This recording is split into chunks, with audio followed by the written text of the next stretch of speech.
Welcome back to Man Down Sports. As you can see from the thumbnail, we're going to recap this entire weekend from NBA playoffs. We're going to go through each game. And I'm going to break it down, and then I got some other things on the rundown I want to do as well, man. But I think this will be a good show, man. Won't be no call-ins on this because this is pre-recorded. So this is actually not live for the people who are watching it right now. But it is going to be a good show, man. So you want to stick around for the entire thing. Wait to the end because the last segment is going to be pretty good and pretty eye-opening. That's going to be a really good segment.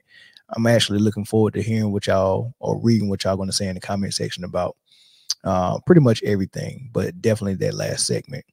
But before we get started, make sure you hit that like button. Make sure you hit the notification bell after you subscribe if you're not already subscribed. So if you're not subscribed, hit the subscribe button, hit the notification bell. But on your way in here as well, hit that like button. You know that we need that to help the algorithm for the show and for the channel. So I appreciate that. And this episode is brought to you by Underdog Fantasy. Underdog Fantasy is the best place to play fantasy sports. I want to tell you about the easiest way to get in on some NBA action with Underdog Fantasy and their pick'em game. Just find your favorite player or any player for that matter, pick higher or lower on that player's stats, and you can win up to 20 times your money in one night. Pick between 2 or 5 players to fill your pick'em entry. Get every pick right, and you can net yourself some serious cash. Use the promo code mandownsports, and you can get your deposit doubled up to $100. You got to check on the map to make sure your state is eligible to play Underdog Fantasy. But as soon as you do, and if your state is, go ahead and download Underdog Fantasy's app. Use the promo code mandownsports, and you can, like I said, you can get that $100 match on your first deposit. And I would want to thank Underdog Fantasy for sponsoring Man Down Sports. All right, so like I said, we're going to recap these playoff games. We're going to start with the last game of Sunday night, which was the OKC Thunder game against the New Orleans Pelicans. That was a 1-8 seed. So a 1 seed versus the 8 seed. You know, of course, the Pelicans got in through the play-in game. So, you know, they came in having a win where they actually lost one game against was the Lakers. They lost against the Lakers, and Zion got hurt in that game. So they lost Zion that game, and then they had to go in and beat the Kings without Zion, which was huge. And now, boom, here they are in a series against the number 1 seed. And I thought they played really good, especially having just got Brandon Ingram back, lost Zion, Willie Green. I don't know if they definitely went in the playoffs last year, but year before last, I think they was in there, but they might have been in there without Zion. So they never really been in the playoffs whole with this whole Zion Williamson era, which is interesting. Like I want to see them whole. I want to see them whole, man, because they got some really good players that perform well that was very young last time they was here, like Murphy and Herb Jones, really good ball players, but now they got a little bit more experience. And to see them playing, especially Murphy, man, oh, man, Murphy's three-point shot is falling. Murphy's a great slasher. He got great size. He's a good defender, but Herb Jones is a great defender. He did an absolute great job on SGA today. But SGA still got 28.6 rebounds, 4 assists, or 28.6 assists and 4 rebounds. Yeah, so yeah. No, I'm lying. 6 rebounds and 4 assists. He didn't get any steals, any blocks. You know, he was still out there flying around on defense, doing a good job, but it wasn't one of those dominant defensive performances. But he hit clutch shots down the stretch. You know, I wouldn't say he was struggling with his shot. I think he was picking his spots. You know, because he don't play with the ball a ton. You know, they've made it a emphasis to get him off the ball this season a little bit more. You know, they're letting Giddey actually run point, and then between him and Giddey, or once Giddey is off the floor, it's like a shared responsibility between SGA, Jalen Williams, every now and then Lou Dort, but mostly Jalen Williams and SGA share the ball a little bit, you know, as far as running the point. You know, so he does his thing a little bit with the point, you know, high screen and roll and all that stuff. But for the most part, he's off the ball. He's coming off screens, catching and shooting, or he's in the mid post making his moves, or he's getting the ball on the wing and making his move from there. which I like. That's my preference. That's the way MJ and Kobe did it. That's my preference for your best scorer to be able to score and get his numbers and dominate without the ball, because I think that gives an opportunity for another player, sometimes your co-star, but it don't have to be your co-star. It can just be a pure point guard to run the show, because it's actually two thought processes to running the team, orchestrating, like thinking like the coach on the floor, being a point guard, getting people in the right spots, knowing who's hot and who to go to, know who needs a shot, who ain't got one in a while, know who got a mismatch. Like, that's one way a point guard thinks. And then for someone to just in go mode, like, I'm so good at scoring, you cannot stop me. Every time I get it, I'm getting to my spot, 1 or 2 dribble pull up, you know what I mean, or 1 or 2 dribble, I'm at the rim, So that thought process is totally different. And when you thinking like that, and when your foot is on the gas like that, and you're a microwave when we're getting hot, and you putting the ball in the hole and all that stuff, and now the double is coming, that's when you can start playing off that, and boom, that's where your assists come in at, because you're such a great scorer. When you get to a spot, and when you get the ball in a certain spot, the double has to come, and you might get the assist, or you might make the pass to get the hockey assist. You might make the pass that turns into the pass that actually gets the assist. And when you do it that way, it don't always show up in the numbers, because you don't record hockey assists. And once they double you, if you're a good defense, you're at least going to have rotation get to that first pass. So that first pass is not always the one that gets the shot off. But that first pass is very important, because you got to read where the double team is coming. It's almost like a quarterback. When the blitz come, they throw right behind that blitz, because that's where the hole is going to be at, right? So when the double is coming in basketball, you're not always going to find the guy that's wide open that can just take the shot or take the three or slash, and none of that. Sometimes you got to find the outlet, to the guy who end up making the pass to the guy who's going to shoot the ball, right? Because the rotation is supposed to be there. So when you see stuff like that, you're not always going to see it in the numbers and the assist number when you have a player like SGA or Kobe or Mike that play off the ball. That's why their assist numbers is always between 4, 5, and 6.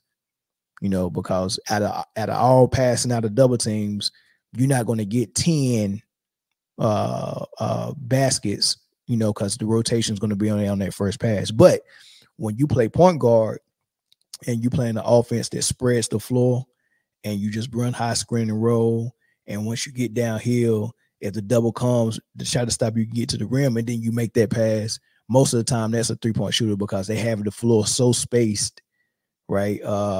And once you get downhill, you're making that pass, or if they do rotate and they take away all those shooters, then you hit that roller.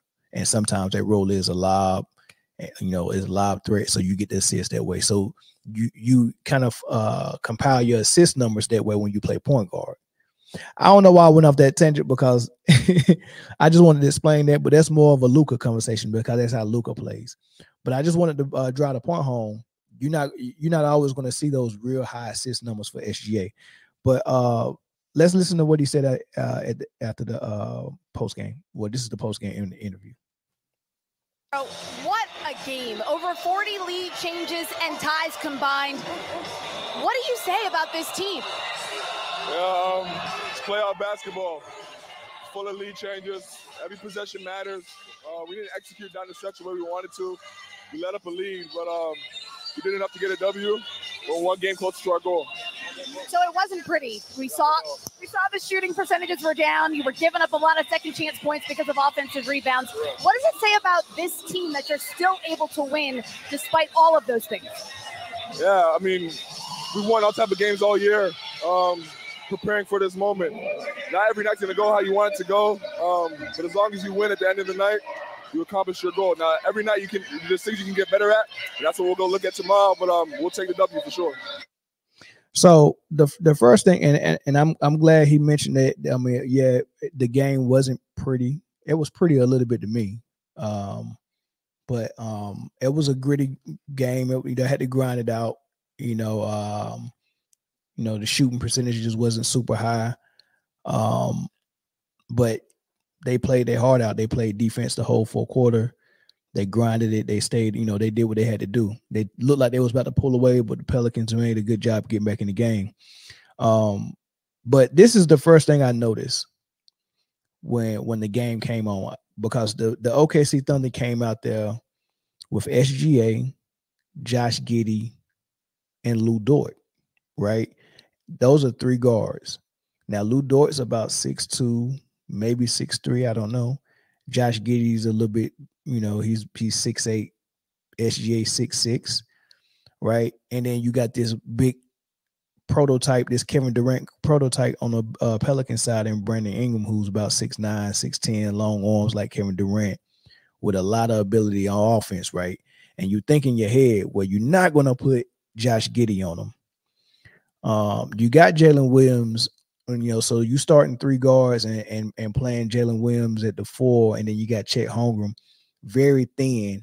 He's got to stop Valanciunas. That's a big load to try to stop, right? So I'm looking at it, I'm like, this is very interesting what Willie Green did, because Willie Green came out of the gate with the smaller Lou Dort. This is the smallest guy on the court for OKC. You're going to put him on what looks like a mismatch with a guy that's 6'10", right?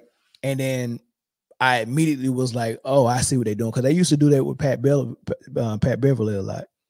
They used to throw him on Kevin Durant when the Clippers used to play the Warriors. And the thought process, well, I don't know if this is Green's thought process, but this is how I think about it, and this is actually how it kind of played out. So when I seen Lou Dort on Brandon Ingram, they went to Brandon Ingram the first play. As soon as Brandon Ingram seen Lou Dort, the first thought in his mind, I got a mouse in the house, I got to go in the post. But Lou Dort is a very stocky, big, strong guy. So a thin guy like Ingram is not going to get the advantage in the post. The only advantage he's going to get in the post is that he can turn and shoot on him, because he's got the reach. He's taller, but that's not Brandon Ingram's best A game, right? So it was a very good chess match by Willie Green, because I'm going to put Lou Dort on you, who is a little bit either, I say he's faster than Ingram laterally on defense. So Ingram is never going to beat him off the dribble to get to his spots where he want to go, especially not even getting to the rim. So anything off the dribble, they took that away from Ingram, because now we putting someone on who you're not going to be able to put the ball on the floor around, because he's probably either go take it or make it very tough, which he did, right? So you automatically psych yourself out and say, I'm not going to play my A game because I got a smaller guy on me. I'd rather take him in the post, which is not his A game. So that kind of neutralized Ingram a little bit, not just because Dort was shorter and it psyched him out, but because Dort is a great defender on and off the ball and in the post. And no matter where you put Dort at, he's a great defender, right? So it was genius to say, man, put him on Ingram. That's going to make Ingram not want to put the ball on the floor. And Ingram's only going to be playing half of his game on offense, which turned out with him only getting 12 points, and he was 5 of 17, missed both his 3-point shots. I think that was a good coaching, a coaching move for Willie Green, and that's something OKC is probably going to have to either expect or not. Not Green. Why am I saying Willie Green did that? The coach for OKC, not Willie Green. I'm thinking about it now. I said Willie Green name about 5 times already. No, Willie Green didn't do it. The coach for OKC. That's something they're probably gonna have to look to do again in game 2, but they're gonna also have to expect that Willie Green is probably gonna have something different to get Brandon Ingram his shots, right? The other thing I want to point out is that I've watched all of these games. I watched every game this weekend except the Orlando and Cleveland game. I didn't watch that one, so I'm not even going to talk about Orlando and Cleveland. I'm going to talk about the games I seen. I seen all of them, and I seen the playing games. And I seen a lot of the games down the stretch before the playoffs started. Adam Silver has made the point to his referees and to the league that we're going to play physical basketball or physical brand of basketball. Adam Silver might watch Man Down Sports, because this is when I broke down why the NBA is dying. That's one of the things I mentioned. And I said, if they want to revive the NBA, you have to bring back defense. And when you bring back defense, when everyone adjusts to it, they're going to have to realize how important it is to utilize the post, how important it is to utilize the mid-range, because the way they play now with just drive and kick, you get a layup, dunk, or three with all the spacing and drive and kick. The fact that they're allowing them to play very physical defense again, and the fact that they don't call fouls on any drives anymore. Like, you have to really earn a foul if you're going off the dribble. So everyone is trying to dribble drive, and that's what caught Steph Curry and the Warriors by surprise against the Kings. They wasn't getting those fouls. So when your team whole existence is centered around dribble drives, drive and kick, dribble drives, and the referees just tell you, no, we're not calling fouls. Now we get to, you trying to dribble drive, we get to daggone ride you, we get to put our arm in your side, we get to push a little bit, we get to body you, we get to hold a little bit, we get to do all of that. And when you come in for that layup, they're not calling fouls on every contact. They're letting the contact go. They might call a foul if you smack their arm or something like that. But body contact, especially the body contact you initiate, they're not calling that. So no more throwing yourself into people and baiting the refs to call fouls and stuff like that. They're looking at them like, nope, I seen it. I'm looking right at you. I seen the contact. I'm not calling it. It's not that I don't see it. We're not calling it. So that lets me know Adam Silver, after the All-Star break, really hated what he saw. And he probably went and sat down and talked to the competition committee and Joe Dumars and all that stuff. And they was like, look, man, bump that. We changing this. We're not playing that style of basketball anymore. We're playing physical basketball. That's what we're known for. That's what we were known for. So all this stuff that he said before, I did videos on him talking to Kevin Garnett saying, you know, it's not a better band of basketball for a physical kind of be able to impose his will and take away some of the skill set of a guy like Steph Curry. He thought that we wanted to see smaller guys run around in circles and just do what they wanted to do. And the physical guy is nothing he can do, that he can't use his advantage. He thought that we would like that because of it was more points. And now he's realizing that was killing his league, and he changed it. The other thing that it also tells me is that if you can just have a meeting and change the way the referees call the game, then that lets me know that the way they was calling it before was because the Adam Silver, you instructed it. You told them to call it like that, which he admitted to, but people don't realize that, yes, the freedom and the freedom of movement that we seen people flourish in was orchestrated, and it was purposely allowed by the NBA for more points, right? So that should let you know how to feel about points in this era and how to feel about the players who were scoring all those points in this era. Just food for thought, right? But yeah, I thought that chess match was really good by Lou Dort. The defense they're playing in the playoffs is very physical.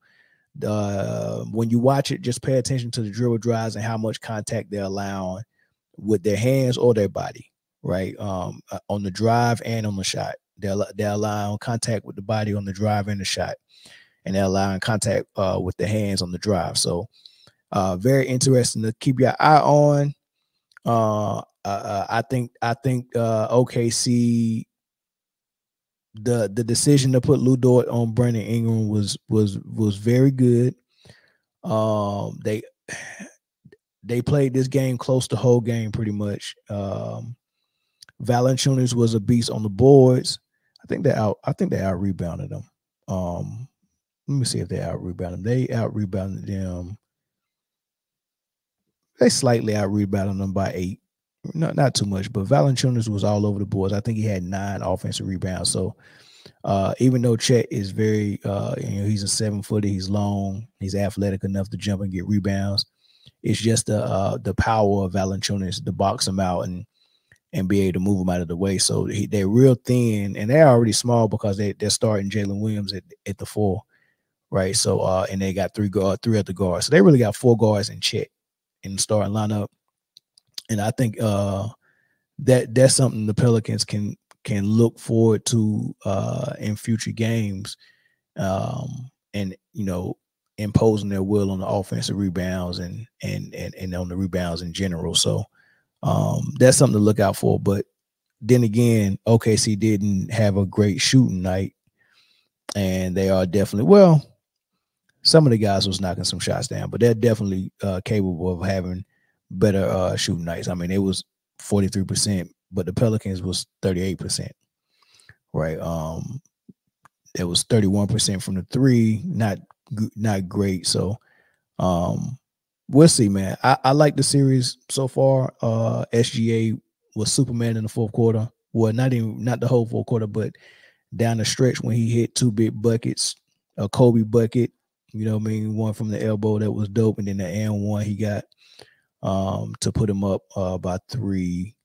And they went on to finish the game. So that was good. But we can move on to the Mavs. So the Dallas Mavericks, the score, if you didn't watch the game and you wake up and you look at the final score for the Mavs and Clippers game, it's going to look like it wasn't that bad. But that was a blowout. They only scored 8 points in the second quarter. Right. They really got done up pretty good. So that was down big at the half.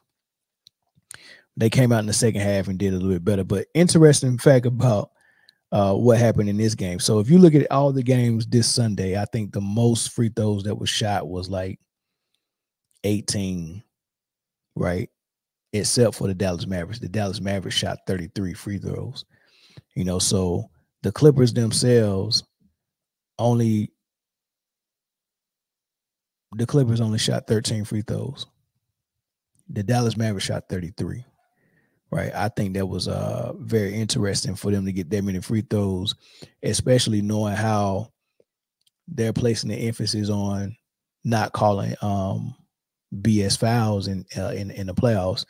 It's still amazing that the Mavs could get 33 of them.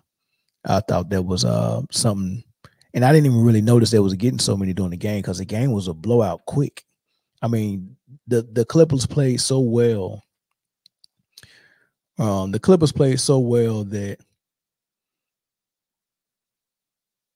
even if they were trying to help the Mavs out, it wouldn't have worked. I mean, Harden was great. He had 28. He hit 6 threes. He was hot in the first quarter, really good. Zubac was going in the post. He had a double-double at the half. Ended up with 20. He was too much for even Gafford, right? So I'm like, man, they was imposing their will. PG-13 was okay. We didn't see Westbrook until late in the first or the second quarter, but he came in and instantly hit a 3. They left him wide open for. He knocked one down, and so everything was falling for them. And the defense was great. The way they blitzed Luka on those screens, and by the time he made the pass to the open man, the rotation was there so fast, and they could never get open shots off of when they doubled Luka on the high screen. When they blitzed him on the high screen, they couldn't. The Mavs usually get open shots from there, but the way they was rotating. The way the Clippers was rotating was pretty good, man. But here's Kyrie Irving talking about the post game.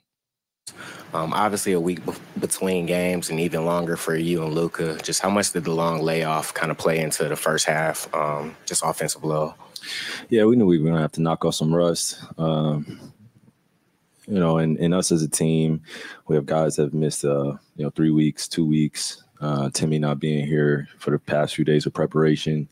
I'm not saying those things as an excuse. It's just internally those things matter for the importance of what we're getting ready for. And, after the first half, we came into the locker room as a team and we talked about the things that we felt like we weren't doing and the things that we need to continue doing at a very high level. But it really centered around the foundational point of talking about physicality and this being the playoffs. A lot of guys aren't used to being here. A few young guys aren't used to being here, so they don't know what they can get away with and what the refs are going to call. So I think this was a great first test for us, and we obviously failed, and we came out with a loss. But I think there are some things we can take into game 2 as strengths that we can continue to push forward and utilize, and just not overthink it. Again, I talked about this a few weeks back. It's a series, not a time to lose confidence. We know our guys, some of my teammates are going to shoot better going into game 2. And we just want to continue to feed them confidence and see where we can control, and then stop them on the offensive end. Yeah, he made a good point. They got some, I mean, Live is a rookie. They got some other guys who probably don't have a lot of playoff experience. I don't think Gafford ever experienced it as well. Of course not, because you playing for the Wizards. I mean, did they make it 1 year with Westbrook? Was Gafford there? I'm not sure if Gafford was there when Westbrook was there, but they don't have a ton of playoff experience. And, even though Luka hasn't been in the league that long, he got some big playoff games that he's a series he's played in. I would say he has some experience, and plus he's a prodigy anyway, so you can't rattle that dude. But Kyrie got a lot of experience. So he's on the sideline, preaching to these guys, man, you got to push them back, man. Like, you can't get bullied, right? And that's what really kind of happened, especially with Zubac having his way down there. He was looking like Tim Duncan in the post. Like, just the shock to see him going in a team going in the post to a guy that's not Jokic or Embiid was a sight for sore eyes, man. I appreciate it so much, man. Like, go in the post, yes, use the post.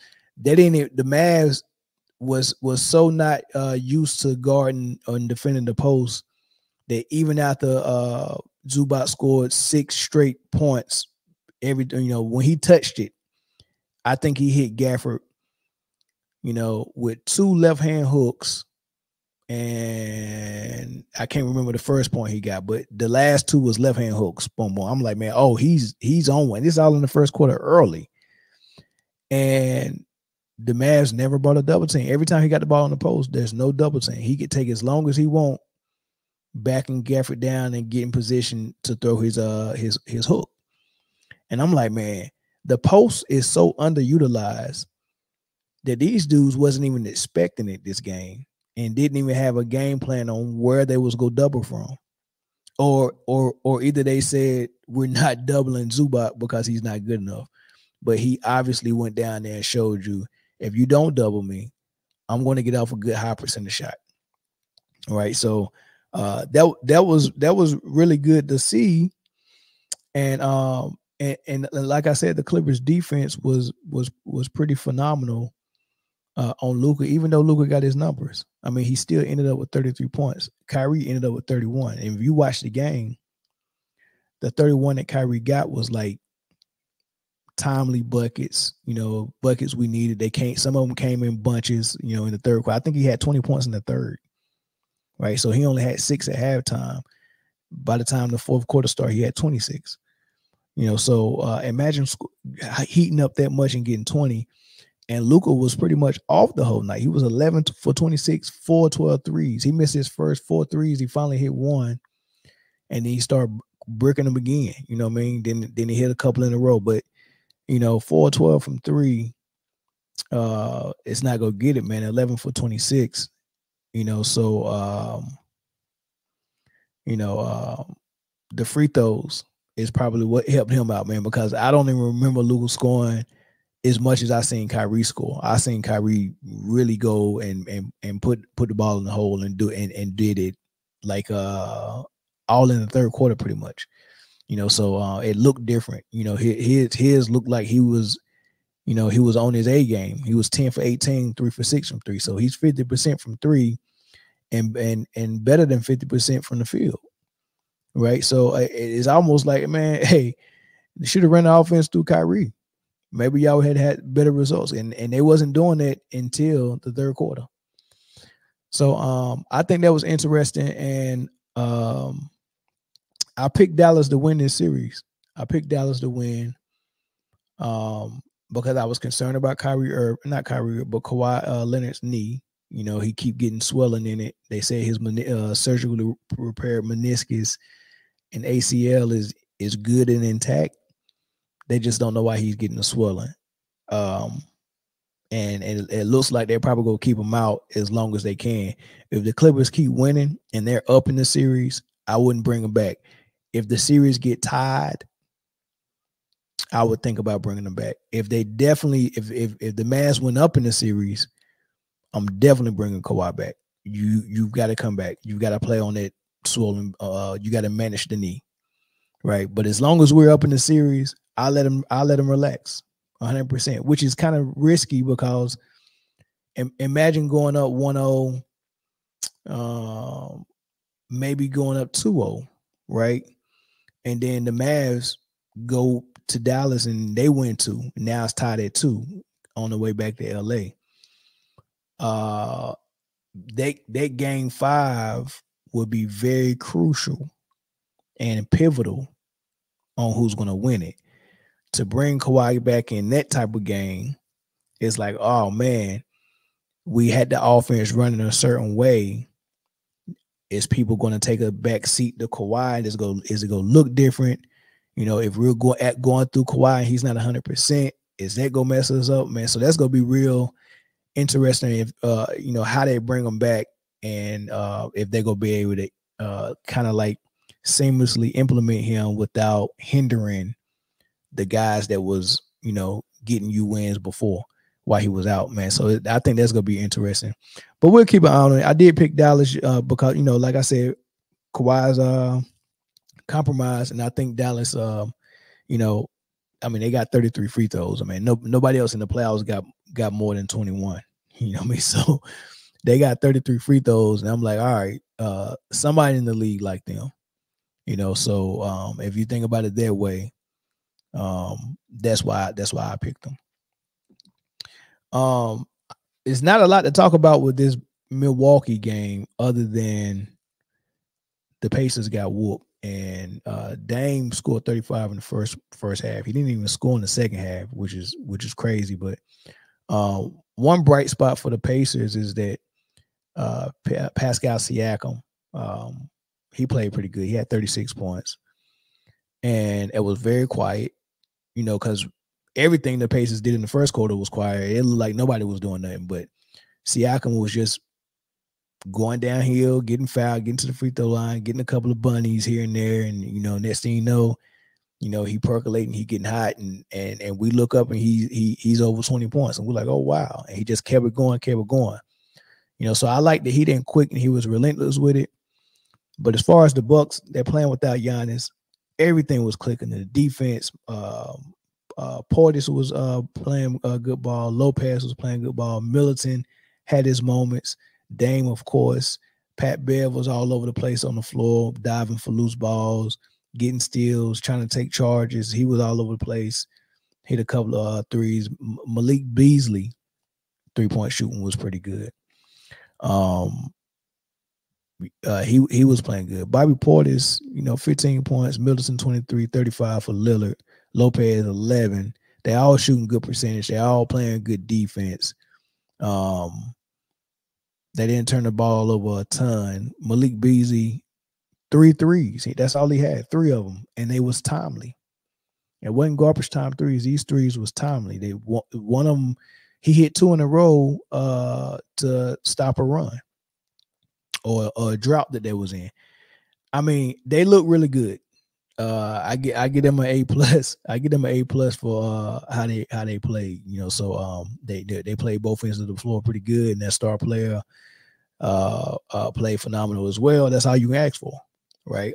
Now they did let their foot off the gas a little bit, and the Pacers came back, made the score look a little interesting, but they turned it back up a little bit, and you know, finished strong.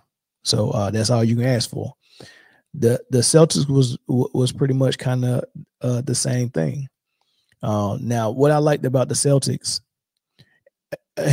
And as you can see down there, I said one team's trash is another team's treasure. And I'm talking about the Dallas Mavericks and Luka. I mean, because Porzingis was just there. You know, he was with Washington last year, but you know, he got sent to Washington from the Mavs. And the Mavs made it seem like it just couldn't work, and bro didn't have it no more, and he didn't fit with Luka, all this crazy stuff. I'm like, man, dog, if you really think about it, you got Porzingis and Brunson. They both was in the Mavs jersey a year and a half ago or 2 years ago with Luka. Imagine that. Luka, Brunson, and Porzingis. How do you mess that mini big three up? Yeah, Luka's a big one, but Brunson and Porzingis, we're seeing that Brunson is a number one legitly. We've always thought that Porzingis was a number one. We called him the unicorn. It was just the injuries. He kind of showed us in Dallas that number one wasn't really his legit role no more. But he's a legit number two.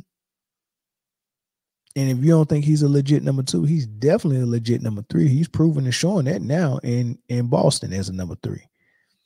You know, so if you look at Brunson, Luka, who are two number ones, and then you got Porzingis as a number three, that should have worked in Dallas. The only reason why it didn't work is because of Luka's ball dominance and the style of play that they wanted to play. Right now, it's been taking a little bit of effort and time for Luka to come off the ball enough for Kyrie Irving to be able to do his thing, but he's doing it more. He should have done it when Brunson and Porzingis was there, but I guess he didn't respect their name enough to even consider it, right? But Kyrie, he already comes with a name, and he's the only one on that team that has a ring, right? So he already come with something. He's Kyrie Irving. So honestly, Luka should have just moved out the way and let Kyrie have the point, and Luka just concentrate on scoring and defending, right? That's what he should have done if he really wanted to have his way and have a great season, but he didn't. But back to Boston. So Porzingis is out there just looking like he in his prime, and he only had 18, but this game was blown out so quick. You know, it ain't like he played 40 minutes, man. He, the game was out of there. So he only had 18, but it was the threes. He was 4-8 from threes. The threes he was hitting. It was like, man, a 7'3" guy stretching the floor like that. Like, what are we supposed to do? He's 7'3". We can't get over there and block the shot. The floor is spread. Their center is at the top of the key. I mean, that's tough if he's going to be healthy and hitting those shots. And then he can always go down there in the paint and post up and do his thing. And then he's a shot blocker at the rim. Man, the Boston Celtics look good. They look good, man. I'm picking them to go to the finals. I'm thinking it's going to be Denver that they go meet there. And I'm picking the Celtics to win it. So we'll see how that goes. All right, here's another interesting game. Here's the Suns. Here's the T-Wolves. Kevin Durant is Ant-Man's idol. He think he's the best player he ever seen, greatest of all time. He always give him props, but you got to be careful with Ant-Man because he has that Atlanta, Georgia hustle man type thing. Like, I think he genuinely likes Kevin Durant. I think he is truthful when he says that he think he is the best player he's ever studied, right? And how he loves his game. I think he's true of that. But you got to understand the way he keeps publicly saying it is almost like being a troll. Like, I'm going to keep saying it, but secretly, I'm really trying to snatch your head off in the game.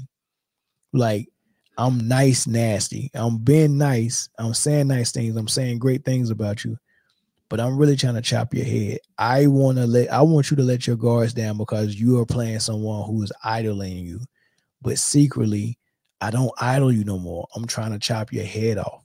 That's what Jason Tatum was doing when they played him when he was in Brooklyn. Jason Tatum used to think the world of him. I don't hear Jason Tatum say stuff like that no more about Kevin Durant. You know what I mean? So I don't know if he lost respect for him by how they beat him when he was in Brooklyn. I don't know.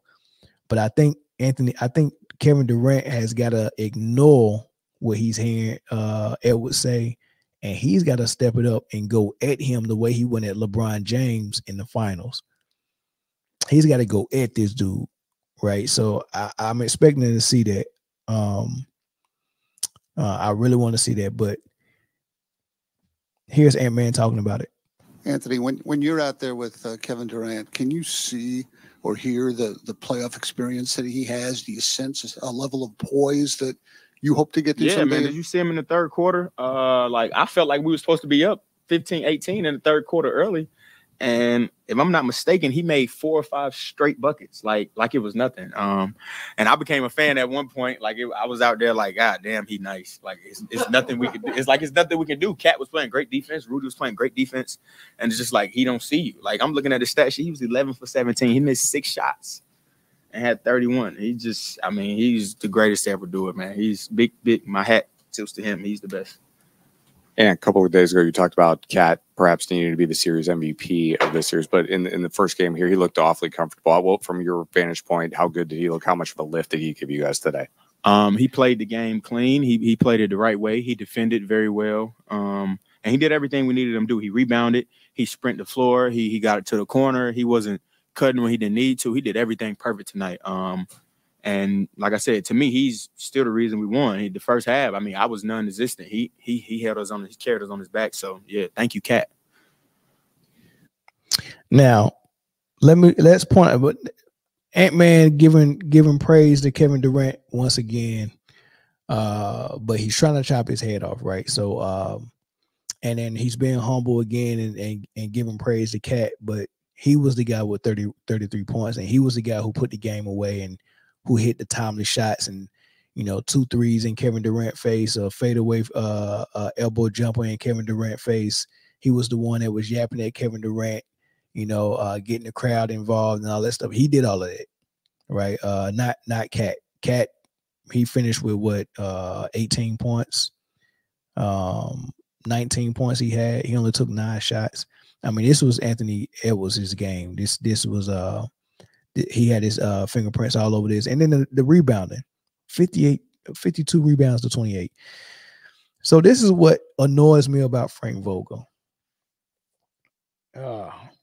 So he's already playing 3 guards, Bill, Booker, and Grayson Allen. He's starting 3 guards. They're not Westbrook or nothing like that. They're not exactly people who go down there and crash the boards and for real. And then you got Kevin Durant, who's a good rebounder, good, not great. And then you got Yusuf Nurkic, who's a big body and a good rebounder, good to great rebounder, but don't have all the mobility and the leaping ability to get some rebounds at the apex. And you got him out there battling with Anthony Towns, who is similar to Nurkic. Nurkic might be a little bit wider, but they're similar in frame and agile mobility or whatever. So let's say they even each other out with rebound, but then that still leaves the 7-footer Rudy Gobert, who had 16 rebounds. Then you got this big strong wing in Anthony Edwards, who gave you 9 rebounds. So you get 7 for Karl-Anthony Towns, 9 from Anthony Edwards, 16 from Gobert. You get another 6 rebounds from McDaniels, right? That's just the starting lineup. Now in the Phoenix Suns starting lineup,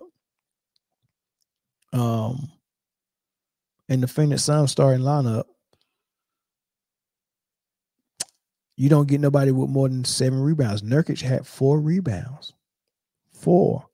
So what do you do as Frank Vogel when you see you can't even grab a rebound and you can't get more than 1 shot down on offense because you're not grabbing offensive rebounds? So what do you do as Frank Vogel? Nurkic, you're not giving no rebounds. We're getting out rebounded. What do? You look at your bench. You got a lot of wings down there, right? You got Royce O'Neal. You got Gordon. You got Nasir Luda, Okogie, Isaiah Thomas, and then you got Thaddeus Young, who only got in the game once the game was over with like 3 minutes left. So you didn't use him, and you didn't use Bobo, the 7'7" guy. Do you think that if you can't get rebounds, do you think it'd be a good idea to try the 7'7" guy over Eubanks? Like, you keep going with these Eubanks men who got in the game, who was 0 for 1 with field goals. He got 1 rebound. He had a turnover. He had 2 fouls. And he got a block. The only thing Eubanks do is set screens and hustle. And every now and then he get a block because he's a good shot blocker. But he really can't provide you no offense. The only offense he can give you is someone sets him up for a wide open dunk. You can't go in the post to him. He can't shoot it. Hell, if you put him on the free throw line, he can't even hit that. There's literally no upside to playing Devin Eubanks over Bobo. Bobo is 7'7". I want you to keep this in mind. He's the prototype of Wemby, Chet Holmgren, and Porzingis. We just got finished talking about Porzingis. Those 3 guys are the same build and mold that Bobo fits. All 3 of them are over 7 foot tall. All 3 of them have a huge wingspan. All 3 of them are athletic and skilled with the ball. They can put it on the floor and dribble it. They can shoot it. They also can post it up if they need to. All 3 of them. All 4 of them, including Bo. Chet, Porzingis, Wemby, and Bobo. Chet is a rookie coming off a foot injury. He started from day 1. Wemby is a rookie, started from day 1. And then you got Porzingis, who looked like his career was coming to an end because he couldn't make it work with Luka, but now look at him. How do you not look at the opportunity you have? Like, you have 7'7". Once he gets on the floor, he's a mismatch. And what makes me mad about Frank Vogel is that even when he put Bobo in the game in the regular season, he's not playing center. He puts him out there with Eubanks together and let Eubanks play center and have Bobo on the perimeter defending a wing player. And he still was getting more rebounds than Eubanks. So you got him on a wing, not somewhere where he's protecting the paint. Like, I want 7'7". When someone drives to the paint, I want 7'7" to bother that shot. He ain't even got to block it. Just make him shoot it over my hands, and it's gonna probably turn into a rebound. That's nobody really practicing to shoot against Bobo and Wemby and all that stuff. Like, it's hard to practice that. You gotta have a 7-footer with a broomstick in his hand to practice that. And you don't want to use that. And he's a 3-point threat. He's a slasher. He's an offensive rebounding threat. He's getting the ball up here. And then if you get it anywhere near him in the paint, in the rim, is an easy lay-in. With Eubanks, you don't know if it's never an easy lay-in, not even with Nurkic, because Nurkic can't jump. So even when he get the ball down low, it's not even a guarantee that, oh man, like back in, like when Shaq got the ball in the paint, you already knew it was a dunk. You know, it's some people like, all right, if he gets it in the paint, if we do our work early, we might make him get it on the block.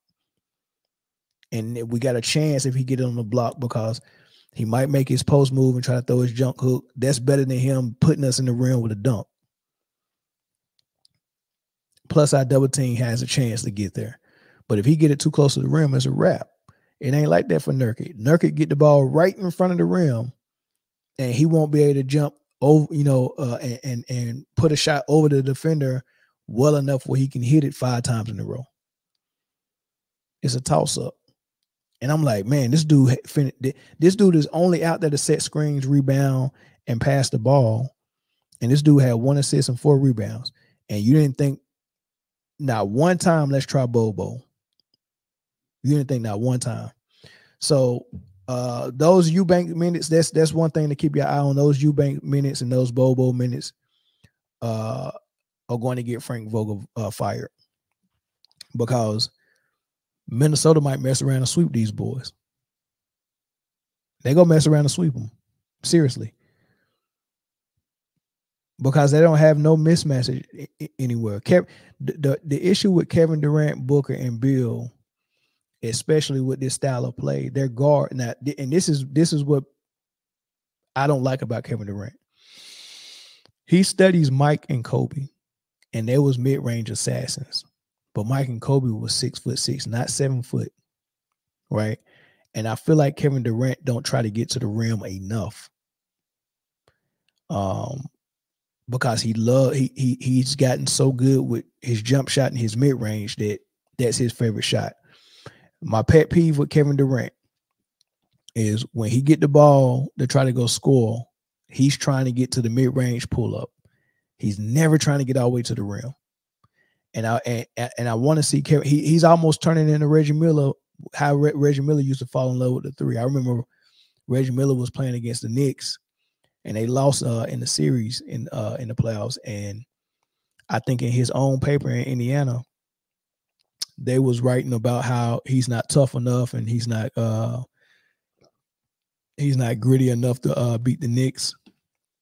And he's shooting too many threes and too many jump shots. And I'll never forget, I'm watching the game, and around the first play of the game, Reggie Miller got the ball, came off a screen where he usually catch and shoot, but he came off that screen and curled around, took 2 dribbles to the hole, and went in 2-hand and yammed it. There was 2 people down there, Pat Ewing and some other big guys. He didn't dunk on them, but he was in traffic. It was 2 or 3 guys down there. He was in traffic, and to see Reggie do that, we was like, oh, he came to play today. That's what I need to see from Kevin Durant. I need Kevin Durant to go to the hole. When Kevin Durant get the ball in the mid post or low post, I need him to try to get to the hole. The only thing he's trying to do is fade. He's 7 foot and he's fading. I get it. That's your shot. That was Olajuwon's shot too, but Olajuwon tried to get in that paint too. Olajuwon to hit you with that dream shake every now and then, go up and under and get to the rim. Kevin Durant has forgotten he's got that in his game, and he can do that because he's fell in love with his fade away from the post and his mid-range dribble pull-up. Everything can't be the fade away or the pull-up. That because they're looking for you to do that. Where's the pump fake and then blow by and get the layup? Where's the I'm in the post? I'm gonna turn like I'm doing a fadeaway, but it's the up is a up and under, right? Fake the fadeaway, pivot, come back in under, duck under, just like Kobe used to do. I need to see that from Kevin Durant and from Frank Vogel. I need to see Bobo. No more Eubanks. All right, he's gonna get you fired. No more Eubanks. I need to see Bobo playing center for more than 5 minutes. I need him to be playing as soon as Nurkic come out of the game. I need Bobo to be coming in. All right. And let's see what he does as far as shot blocking and rebounding. You shouldn't be getting out rebounded 28-52. That's ridiculous. And Nurkic only got 4 rebounds. Kevin Durant led the team in rebounding with 7. That don't even make no sense.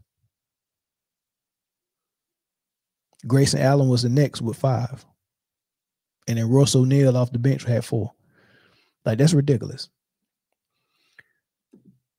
So, getting to this Lakers, and I'm silly because I picked the Lakers thinking they was going to do something.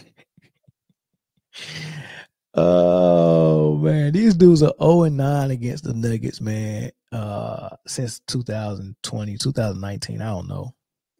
They 0-9 against these. I mean, how you get beat 9 times with no wins against this team? That if you don't have Jokic number 1 ranked in the league, you got to change that and make it. I had to change it. I didn't have him number 1 but you can't deny a guy that keeps beating everybody. Like, first of all, he's good. We know he's great, and we know he's great. But I still had one or two people I hadn't beat in front of him, but I cannot have him beat in front of him no more. Right? He's beating everybody. Nobody can beat him no more. He's got to be number one. Now he is getting a little bit of help.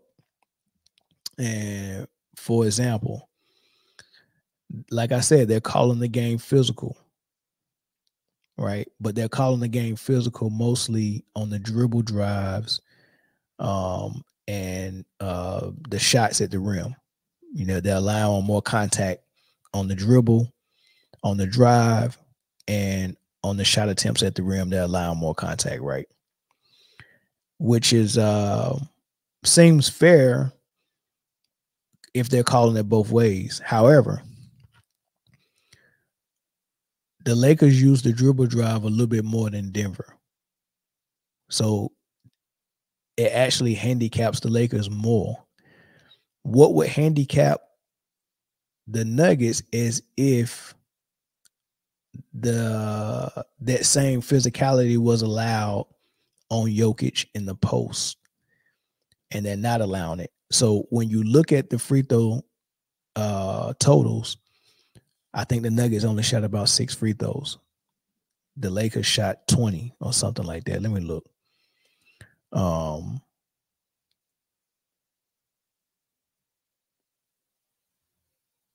So the Lakers shot 19 free throws, and I was close. The Lakers shot 19 free throws, and the Nuggets only shot 6. So when you look at that, you say, oh, that's even. Oh, it's even. Right? But when you watch the game, it tells a different story. Right? So the story it tells is whenever Jokic got the ball in the post and he was trying to back in, whoever was guarding him was, because Jokic's the big guy. So when Jokic, gives you shoulder or he backs into you real good, either you going back a whole foot, or whenever he dips his shoulder in, you're going to give him some force back to match it. And the way they was calling the game, you would think they would allow it. But every time the Lakers did it in the first quarter, second quarter or two, they called the foul. Now, this isn't a shooting foul, so Jokic don't get free throws. But what it does is it gives the guy that's guarding Jokic a foul. So now he's got two things on his mind. One, I got a foul. If I get one more foul, I'm going to sit down. Right? So that kind of softens you up on how you guard Jokic. Number two, that tells you, they're not allowing this. The refs are calling this. So I better not do it no more unless I want to foul. So now once you establish those two quick whistles, it's two different people that guarded Jokic, and every time Jokic went to the post, if they met him with force, they got the whistle right away. Now, oh man, hands off the merchandise. Now I got to guard Jokic fair. And when you guard Jokic fair, it's over. Right? So it's very subtle.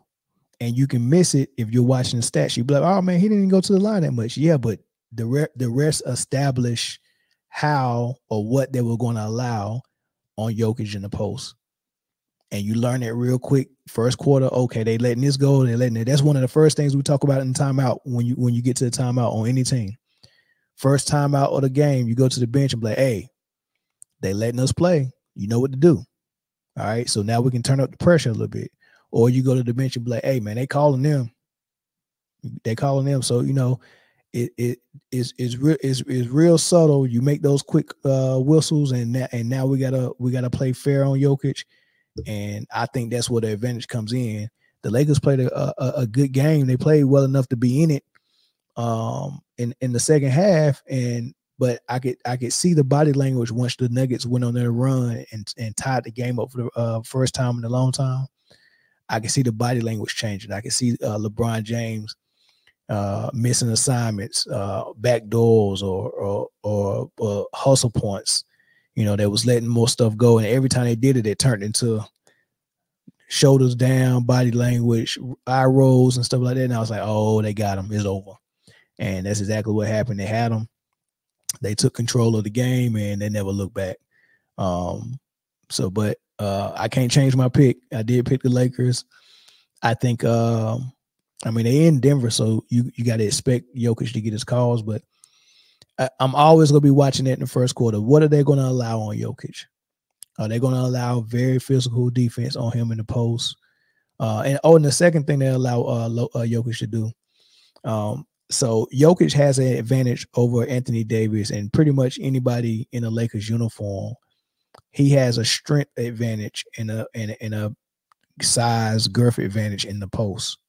So that's his advantage. And like I said, if they're going to let him impose his will on the defender, but the refs are not going to let the defender meet him with force, then they're letting Jokic use his advantage. Now on the other end, and then I want you to watch this in game 2, when Jokic is guarding anybody, we know Jokic is probably has the slowest feet on the court. So when I see Anthony Davis get the ball on the sideline and in the mid post, and he turns and face, and Jokic is sitting down in the defensive stand while Anthony Davis is turning and facing him, I know Jokic can't keep up with him and stopping him from getting to the paint with one dribble and getting to his move. Right, I know that. But this is how Jokic is able to keep up with Anthony Davis. When Anthony Davis makes his move, I wish I should have brought footage so y'all can see this. I was watching it with my own 2 eyes. When Anthony Davis makes his move and he gets by Jokic pretty easily, what Jokic does is he don't use his hands. His hands are out, but he bumps him with his chest right before Anthony Davis is about to go up for a shot. And I don't know if you ever jump a little bit off balance, but if someone pushes you while you're in the air, you can go. You really go. You go flying a little bit, right? It looks wild, right? So he times it perfectly. Anthony Davis get by him, quick move, dribble, and as soon as he grab it with 2 hands about to gather, Jokic pushes up and bumps him with his chest. And it don't look like much, but he always knocks him off his path and make the shot off. It's a foul. He did it to Anthony Davis 3 times in the first half. And what does that do? That tells Anthony Davis, okay, they're not calling that, so Jokic going to get away with it every time I do it. I'm not going to do that no more. So now whatever Anthony Davis' advantage is, which is his quickness, he can't use anymore because they're letting Jokic chest bump him. Right, while he's going up for his shot, they're letting him bump him. They're allowing it. How I know allowing it? Because they did it. He did it 3 times in 1 quarter, and they didn't call it not 1 time. So that's Jokic. That's his move on how he plays defense. That's how he doesn't get cooked anymore. Because he used to get cooked, and I always wonder. I was like, man, did he really get better at defense? How is he keep how is he all of a sudden keeping up with people? And it's because he's chest bumping them. When they're going up for their shot and they're not calling it. Now, if they call that once or twice, he had to stop chest bumping, and then guess what's gonna happen? He gonna be a cone drill out there. He gonna be giving up layups, but he don't give up layups no more because he got that chest bump that they're letting. Right now, he did the same thing to LeBron, but they called it on him for LeBron. And then and the crazy thing about it is the chest bump he did on LeBron wasn't a foul.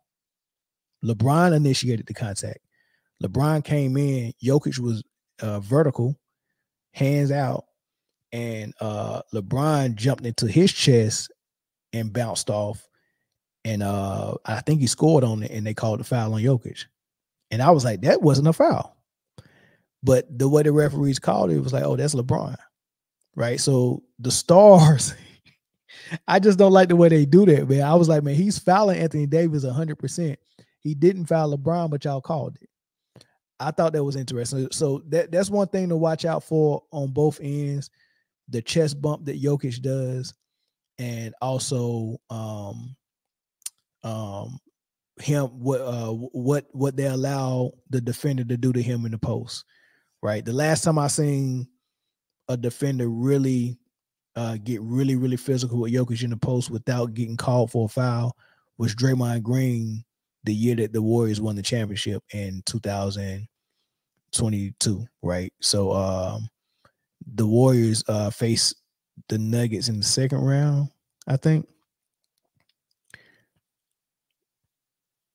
Yeah, second round. I think it was the second round. And Draymond Green was just, I mean, he was imposing his will in the post, right? And I was like, man, they allowing that. That's the last time I seen it. After that last season, and especially in the playoffs, hands out the merchandise. You know, yeah, that's the only frustrating thing about me, man. Jokic is too good. He's the best player in the league, and like he gets this extra advantage. I'm like, man, why give somebody that good help? Just keep it fair. We're going to be entertained, right? We're going to be entertained. Just keep it fair. And the last game I want to go over is the Knicks game. And Embiid got hurt in the first half, but he came back. He hurt his knee off a dunk, man. He got in the post like right in the middle, pump fake, went under, threw the ball off the backboard, went and got it and dunked it. And when he landed, it looked like you would think he would have tore his ACL the way he landed. And he was down for a while. He got helped to the locker room. It was right before halftime, and then in halftime he came back out and he played. But you could tell he was hobbling. And he was trying to do his thing, man. He almost got 30. Maxey had 33. They was doing their thing, but the Knicks took over in the fourth quarter and they stole that game from him pretty much. This is what I think about this series.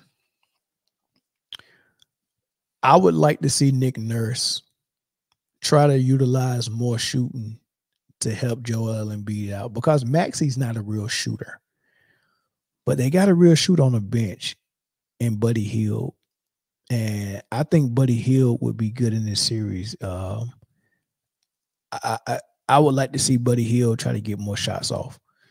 I love what Kyle Lowry was doing. Kyle Lowry will be really helpful in the Phoenix Suns jersey. I like what Kyle Lowry was doing. He finished with 18. He was all over the place. That was good. But I want to see them utilize Buddy Hield and Nicholas Batum kind of let them down a little bit, because he could have done better. Oubre was pretty good. Tobias Harris, he was a no-show as well. So if Philadelphia want to win this game, they're going to need something from Oubre, Harris, Batum, and they're going to need some shooting from Hill.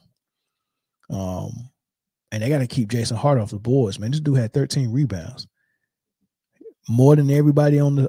I mean, he had more than Embiid. Embiid only had 8 rebounds. Harris had 9. I mean, this is ridiculous but Josh Hart's been doing it all season. I think he had a game where he had 20 rebounds before, but they're playing him. They must love him, man. Tom Thibodeau must love him over there, but they play him like he's a forward, like a small forward or a power forward sometimes. And he loves it. He loves the role. He goes out there, he hustles. He gets his shots. He scored 22, hit 4 threes. But go down there and mix it up and be getting 13 rebounds is insane for a guard. So they got Bronson, Hart, DiVincenzo. They all get minutes. 3 guards set up. Hart playing the big guard, playing the forward or whatever. Then of course Anunoby and Hartenstein was the starter. But McBride came off the bench. He hit 5 threes. He was all over the place. I think he really helped them secure the win in the fourth quarter. So it looked like the Knicks can take control over this series. I just don't see 50% Embiid being able to come out there and take a game in game 2. That's gonna be tough, man. I hope they come out and play well, but you never know, man. And Brunson didn't even have his best game. He had a horrible shooting night. But they let Josh Hart and McBride beat them. I mean, they got beat by McBride and Josh Hart. Brunson was pedestrian. So that's gonna be very interesting series.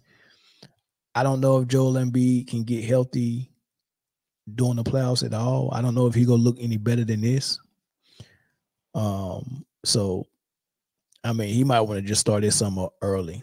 I mean, seriously, man, like trying to make a deep playoff run. There's no way you can get through the East with Joel Embiid walking around on one leg. There's no way.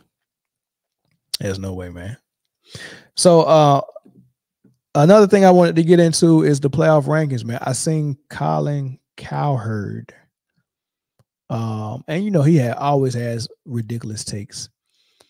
But I seen him ranking I think he did the top 10 before the playoffs started. He did the top 10 players in the playoffs.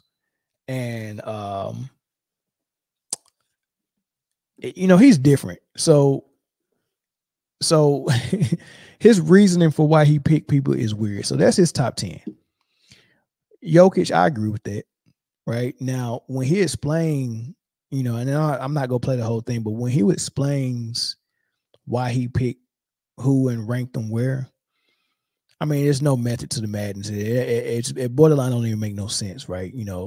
Jokic is self-explanatory, but the way he explains it is that the analytics love Jokic. Of course, it does. When you do 3 jobs on the offense, your stats are going to be crazy. Right? When you do 3 jobs on the offense, your stats are going to be crazy. But that's not really how a team should operate. I'm not against the way Jokic does it because he's not the point guard. He just, he just makes a lot. He just makes a lot from his position. Every now and then he'll bring the ball up off a rebound and run the break. But that's different. That ain't no different from any point forward, Anthony Mason or when we see Shaq or David Robinson back in the day go coast to coast. We've seen big men go coast to coast, and most of the time they was going coast to coast and getting dunks though. But Jokic, he does it, and he can get you the points or the other assists, right? So I'm not mad at how he does it because he does it interchangeably. But Luka is really the point guard. So that's the way that I really don't care for when you're the when you're the best player and the guy that we're giving 30 shots a game to, when you're the primary scorer, I want you to concentrate on being a primary scorer, and I want someone else to concentrate on orchestrating the offense, right? But when you do both of those jobs, both of those jobs are very important. It needs to be, in the best case scenario, it needs to be 2 guys occupying that job. One guy occupying the scoring, one guy occupying running the team, right?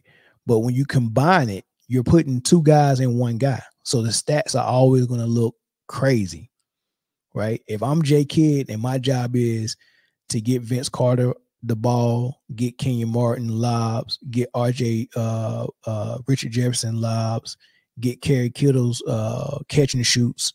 Like that was his job. Screen and roll with Kenyon Martin, pocket passes, lobs, fast break points, Vince Carter, he's the primary scorer, so I got to make sure he gets the ball where he wants it, and Kittles is a shooter, and I got to make sure he's getting it. That's what a point guard does, right? And then your primary scorer was Vince Carter. All he got to do is concentrate on scoring. Now, why would I want to mix? Why would I want to give Vince Carter the ball and let him run point so he can get all the assist numbers that J Kidd was getting, right? And I'm going to make J Kidd play the 2 guard. That's basically what they're doing with Kyrie. Hey, I know you're a point guard and you're small. We're going to make you play 2 guard so Luka can play point guard and get all the assists. Oh, but by the way, he's also the primary scorer, so he's getting 30 shots as well. So he's getting Jay Kidd's portion on his plate, and he's getting Vince Carter's. Right? So when you see that, you're going to see stats. So Luka pretty much gets his status as the second best guy in the league based on his stats. Right? And he's not the only guy who can average 30. Embiid was averaging 34 before he got hurt. It's just the fact that he's also the point guard and he gets the assists. And he's also the guy who don't guard the ball on defense. So he also gets those sagging rebounds. So all of those, when you're telling me the stats is the only reason why you got him there, tells me a lot. Then he said, oh, and SGA, and then he was like, and Tatum, I mean, he's the best guy on the best team. And I would have Jokic at 4, but he's hurt and he's not been playing. I'm like, man, how are you ranking players that ain't even in the playoffs, right? They're like, Jokic not gonna play in the playoffs. Why did you even rank him, right? And then you said that you would have him over Tatum, and you said Tatum is just the best guy on the best team. You had nothing else good to say about it.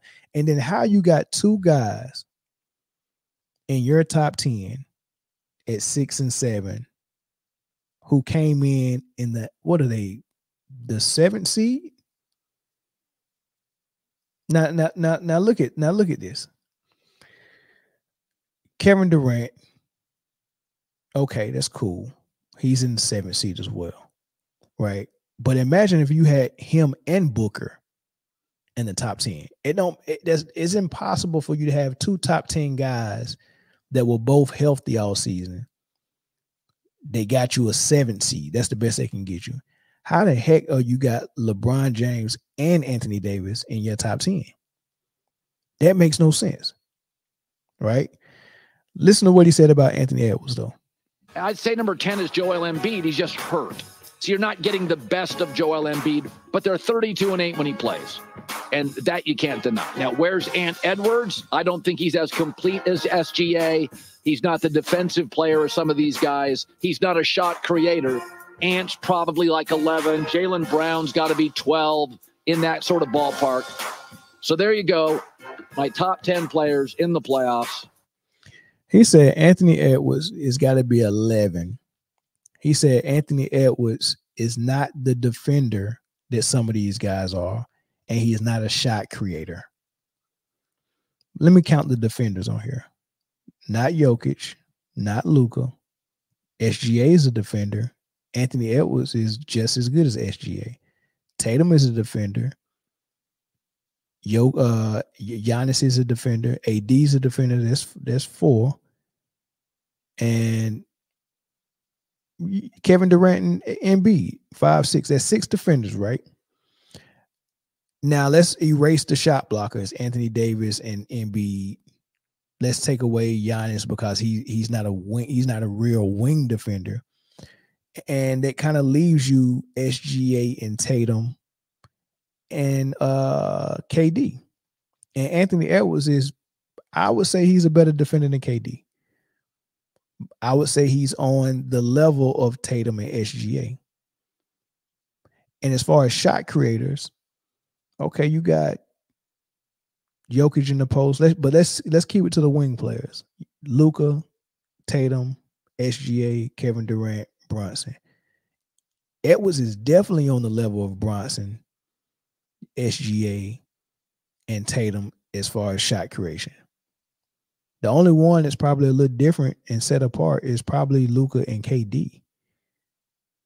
I just can't believe he said that. I'd say number 10 is Joel Embiid. He's just hurt. So you're not getting the best of Joel Embiid, but they're 32-8 when he plays. And that you can't deny. Now, where's Ant Edwards? I don't think he's as complete as SGA. He's not the defensive player of some of these guys. He's not a shot creator. Ant's probably like 11. Not a complete player like SGA, not a defender, and not a shot creator. This man crazy. Well, he looked like it in game 1. And he really been looking like it for the last 2 years. So I don't know what the heck. These dudes don't be watching the game, y'all. These dudes don't be watching the game. 100% they don't be watching the game. I can promise you they don't. So I came up with my own top 10, based on the game one, not based on who I like, because you know LeBron is gonna be in all his top 10s until he retire because he likes LeBron. That's his guy, right? He had to put AD in there because AD actually earned it, and he was like, I can't snub him, so let me put both of them in there. They don't belong, right? AD does, not LeBron.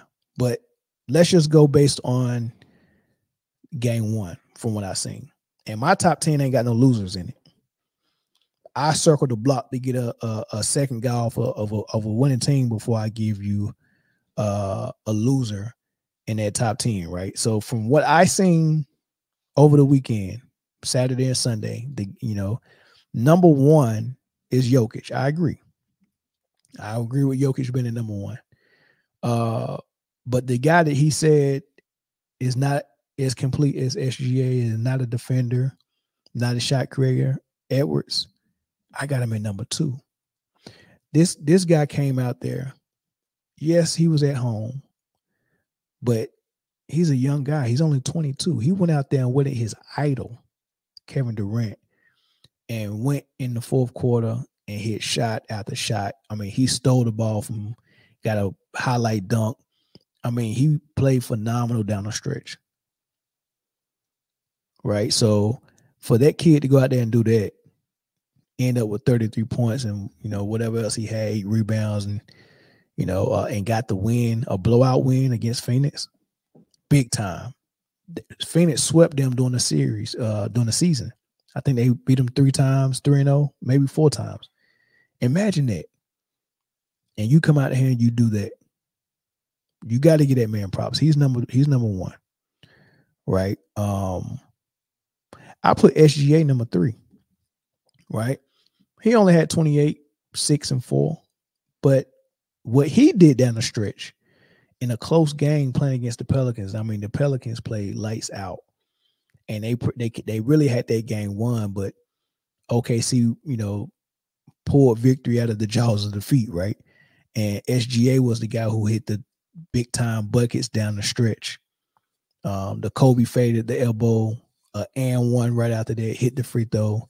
It was a big time MVP performance for SGA for sure. So I got him at number 3. What I seen Dame do 35 points in the first half, blew the Pacers out. I'm putting Dame at 4. The reason why I ain't have him higher is because he didn't score no points in the second half. But he came out there and knocked them out in the first half and went on cruise control. What I seen Harden do, got him at number 5. Harden came out there and led the Clippers without Kawhi over the Mavs. He played defense. He rebounded. He assisted the ball. He dropped points, hit threes, went at Luka. Got to give Harden his props. He's number 5. I'm going to give Mitchell number 6. Right? He had 30. Went out there. People keep talking about how the Cavs might have locker room problems. How Mitchell might be getting traded and all that stuff. And they went out there and beat a young. They did what they were supposed to do, because this is a young Orlando team. First time these guys in the playoffs. They got a real green coach, even though he's a candidate for coach of the year. He's a finalist for coach of the year. They went out there and they could have came out there and surprised the Cavs, but the Cavs came out there professional and with a lot of experience, ready to go. And Mitchell made sure they got their game. So I got him at 6. I got Tatum at 7. All right. Another blowout win. They came out and handled business. Tatum had the triple-double. He didn't explode for a lot of points, but that's okay. If all I got to do is score 20 and 10 to get the win, and you got to score 40 and 8 and 8 to get the win, I like my effort a little bit better. Like, what I mean? All I got to do is, so because if I score 20, play team offense, and then play lockdown defense, that gets me the win. Well, I would rather score 20, play lockdown defense, and have a team effort on offense versus I'm going to do everything on offense and then suck on defense and try to get the win that way. Right. So everyone is just in love with the numbers, the stats. But that's not what's that's fool's gold. Right. keep your mind on the W, right? Keep your mind on the win. Brunson, not a huge game, but he still led his team. Horrible shooting night, still led his team, right? So I give Brunson number 8. Number 9, I'm circling the block. I'm going back to another team that had a win because I'm not picking no losers and putting them on this list. I mean, there's losers out there I could have picked. I could have picked Luka or Kyrie, or I could have picked AD,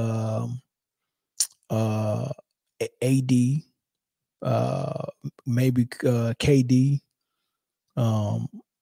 I could have picked those guys, but nah. I got 10 spots. I'm picking winners. So I got PG-13 at number 9. And then at number 10, I got Porzingis, right? That's my top 10 players in the playoffs right now based on their game 1 performance, right? After game 2, I update my top 10, right? Based on the performance of game 1 and 2. And then so on and so forth. And we'll see how that works out for the round 1 of the playoffs. And y'all let me know what y'all think in the comments about it. Now, the season awards, they announced the finalists for Coach of the Year. They got the T-Wolves coach, the Magic coach, OKC Thunder coach. For Defensive Player of the Year, they got Wemby, Chet, Gobert. You know, most improved, they got Tyrese Maxey, and a couple other guys. I can't remember everybody's name. As a matter of fact, let me pull it up. Let me be accurate. Let me be accurate.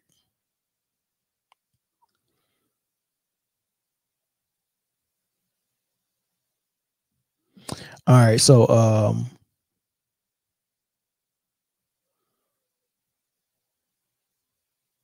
here we go. All right, MVP is Jokic, SGA, Luka, Wemby, Gobert, and Bam out of Bayou. I thought it was Chet. Oh, it's not Chet, it's Bam. Wemby, Gobert, and Bam for Defensive Player. Rookie of the Year, Wemby, Chet, and Brandon Miller. That's a real good race. I think Wemby got that one in the bag. Coach of the Year, Magic, Thunder, and T-Wolves coach. And then, of course, you got those other ones like Mr. Clutch. I think Steph, DeMar, and SGA are there for Mr. Clutch. Most improved, Maxey, Sengun, Kobe White. And 6-man is Malik Monk. Bobby Portis, Nas Reed. Oh, man, very good list. Which one do I do first? Let's do the one that's going to take the less time. The 6-man, man, I like Bobby Portis for that. And so for 6-man, I'm not going to give you my criteria or run down their stats. I'm going to make a prediction for 6-man. I'm going to make a prediction for 6-man. I'm going to make a prediction for most improved and Mr. Clutch, right?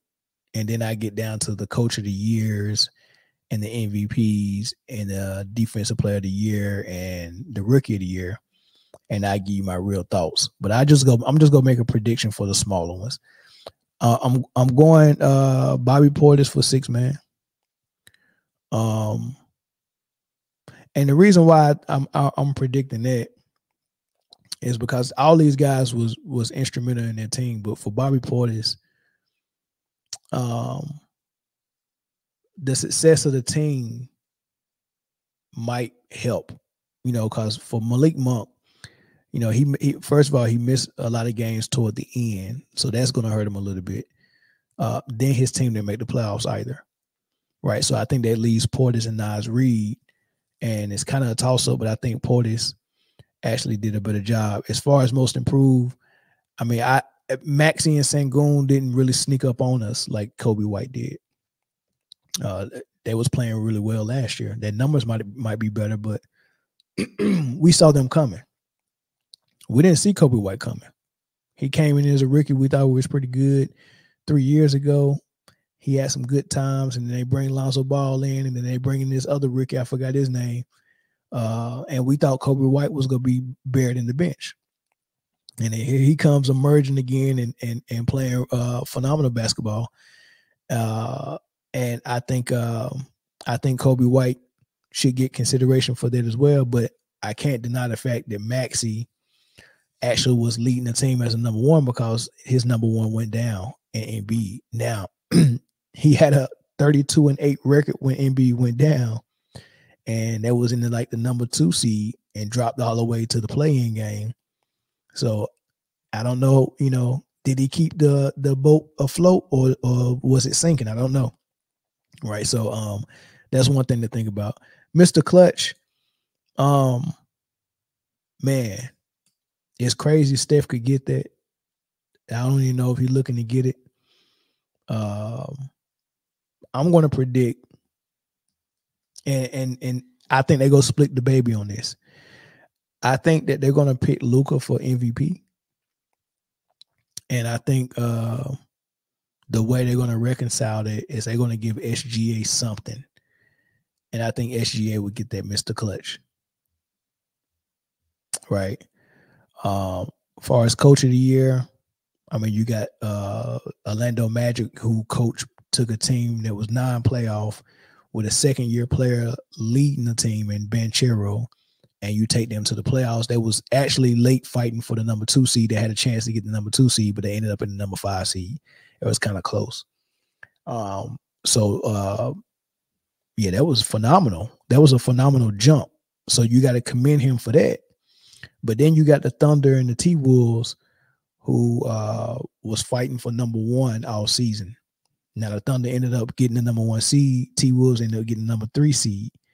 So out of that, let's eliminate the T-Wolves coach and leave it down to, do you give it to the coach who got secured the number 1 seed in the toughest conference in the league, in the Western Conference, or do you give it to the guy who made the huger leap from non-playoff? Well, OKC wasn't a playoff team either. So you know what? That settles it for me. OKC's coach should get coach of the year.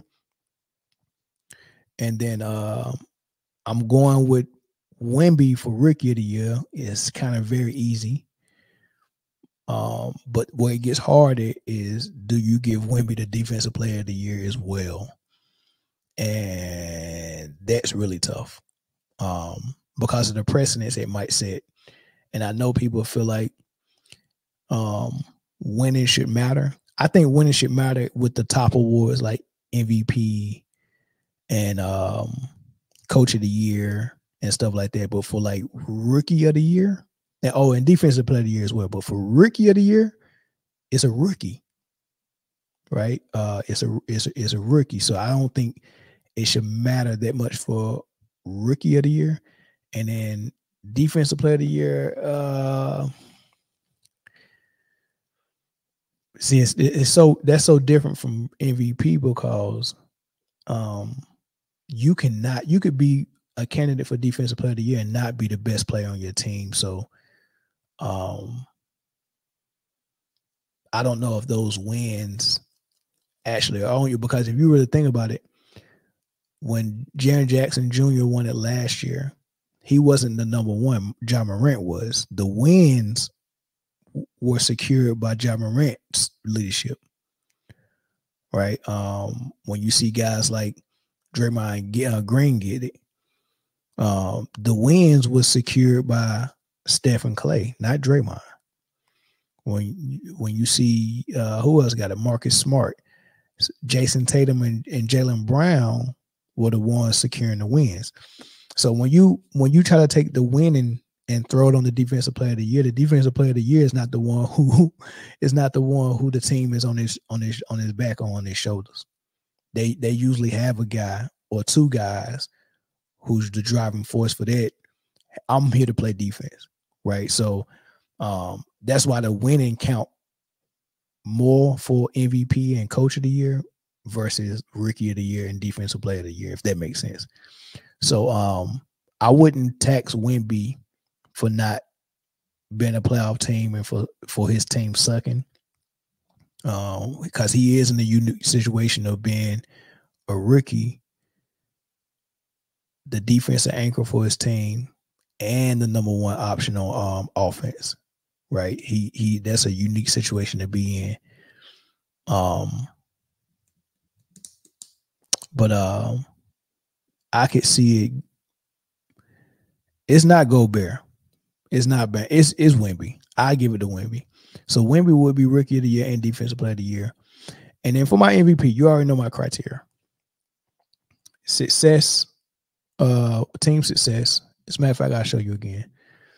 I want to see offensive value. And it's a number of ways you can show me offensive value. First and foremost, the purpose of offense is for you to score. So first and foremost, anybody that's in this MVP discussion are more than likely dominant scorers, and which these three finalists are: Jokic, Luka, and SGA are all three dominant scorers, right? So you have to show me that value, offensive value. The first and foremost, are you scoring? Are you a threat? Are you dominant, right, at scoring? Now, it's a preference if you are also the point guard and you get the assist. So you can't, I can't use assist as a separator just because it's a stat that someone else is getting based on what type of offense they're playing. Tatum is not the point guard for the Boston Celtics. SGA is not the primary ball handler for the OKC Thunder. Anthony Edwards is not the point guard for Minnesota. Right? So when you start looking at these guys, I don't play point guard. I don't run my offense. So I'm not going to get assists the way you get assists. So if I get 5 to 6 assists a game and you get 9, okay, you get 3 more or 4 more assists than I do, but you run the point guard. Right? So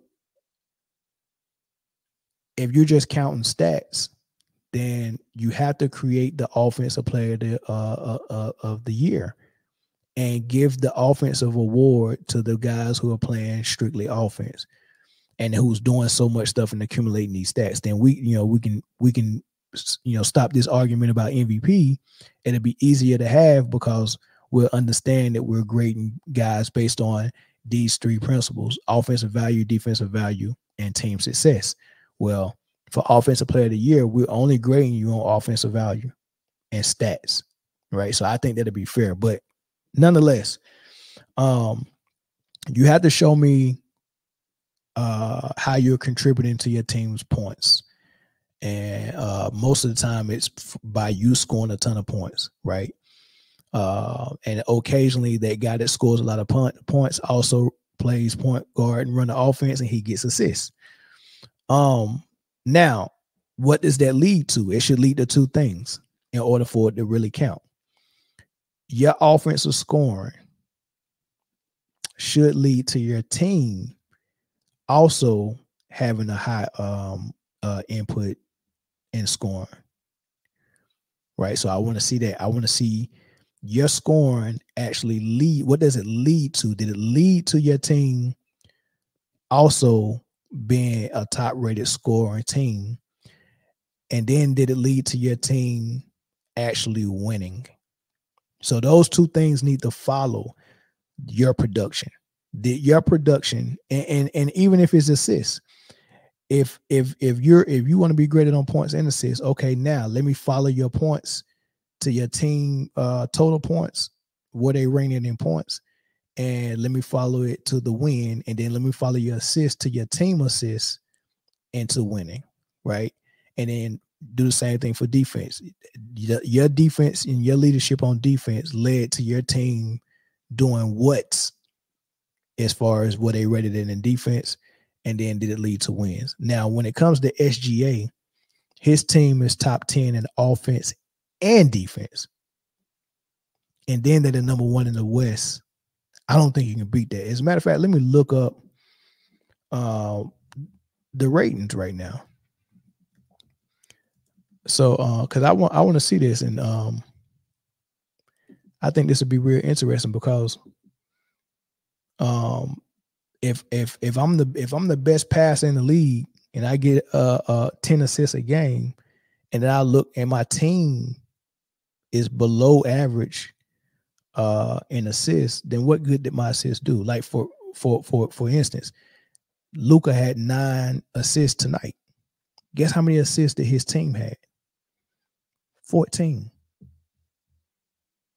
Imagine that, right? He had, and let me pull it up to be sure, because a lot of times I get all this stuff off memory, right? So let me look up the Mavericks. The Mavericks had 14 assists tonight, and Luka had, he had half of those. He had 6 assists. Kyrie had 4. Maxi Kleber had 3. That was it. They have 1, 2, 3, 4 guys with assists. Green had 1, Kleber had 3, Kyrie had 4, Luka had 6. That's unacceptable to have 14 assists, right? So let me look at the offensive rating. Boston Celtics at number 1, Indiana at number 2, and OKC at number 3. All right, and then the other candidates. So I got offensive rating for SGA at number 3, and the Nuggets are at number 5, and then Dallas Mavericks is at number 10. Okay, that's great. So I could say that SGA's scoring and what he provides offensively has his team ranked number 3 offensively and the number 1 record in the West, versus Jokic, his scoring and assisting has his team ranked number 5 in offensive rating and number 2 in the records for wins. That's good, but not as good as OKC offensively, right? And then Dallas is at number 10 offensive rating, and of course they're ranked at number 5, number 6. They're ranked at number 6 in the West. So SGA wins in the offensive value part because his value led to the best offense out of the 3 candidates, and his value led to the more wins out of the 3 candidates. Now let's do the defensive rating. Now Minnesota is ranked number 1 defensively, which is a crazy thing because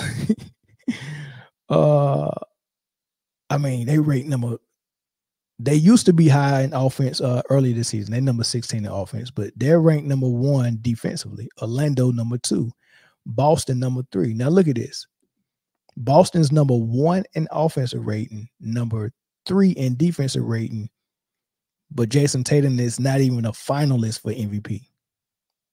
He's been out of the race since 2-3 months ago. That's a tragedy, right? That's a tragedy. But look who's right behind Boston, number 4, OKC. So we got OKC at number 3 offensive rating and number 4 defensive rating. And guess who's one of the top defenders on that team other than Chet?